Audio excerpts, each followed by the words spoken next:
সপোনত দেখা পালো আকাশৰ পৰা হুকুৰা ডাৱৰে অংশ খহি পৰি ক্ৰমে কৃষ্ণ বৰণলৈ মেঘাচ্ছন্ন কৰি দিয়ে অমৰাৱতীপুৰ কুকিলৰ পৰিৱৰ্তে নন্দন কাননৰ কোনো যেন বিয়টিয়ে তোৰ ভোক খাইছে দম দম মৃত কৰে কাণ্ড বৃক্ষ কৰিছে তাক হিয়া সমুলি নাই মোক লৈ থাকোঁতা কোনো নাই ইয়াৰ সুযোগ লৈ জমৰ খিনি কৰে মোকে অৰ্ধান দেশলৈ লৈ যায় আৰু পালো মই যদিও শুনিলো কিবা চৰিত্ৰালী তথাপিও বড়ো কষ্ট বুজিব হ'ব কেতিয়াও বাস্তৱত পৰিণত হ'ব নোৱাৰে দেৱৰাজ নহয় নহয় পাৰ্বতীনন্দন সপোনৰ কথা মনত পৰিলে মোৰ প্ৰাণ হয় কণ্ঠ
মংগলে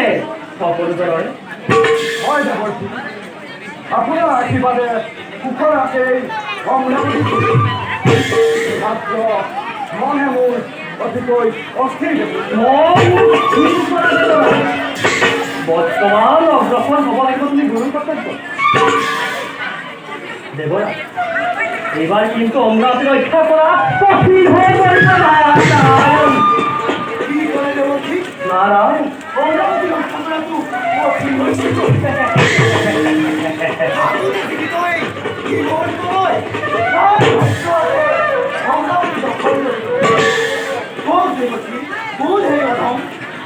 বৰ্তমান গাঁৱৰে খাইছে কিন্তু বিশ্বৰূপ মহাবলীক তোমালোকে অন্যায়ভাৱে কৰিছা নিহত তাৰে প্ৰতিশোধ ল'বৰ বাবে মহাবলী দস্তাই আয়োজন কৰিছে পুত্ৰৰ মহাযজ্ঞ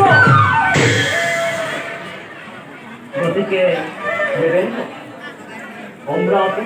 ৰক্ষা কৰা কঠিন বাৰু মই এতিয়া বিদায়হে মাগিছো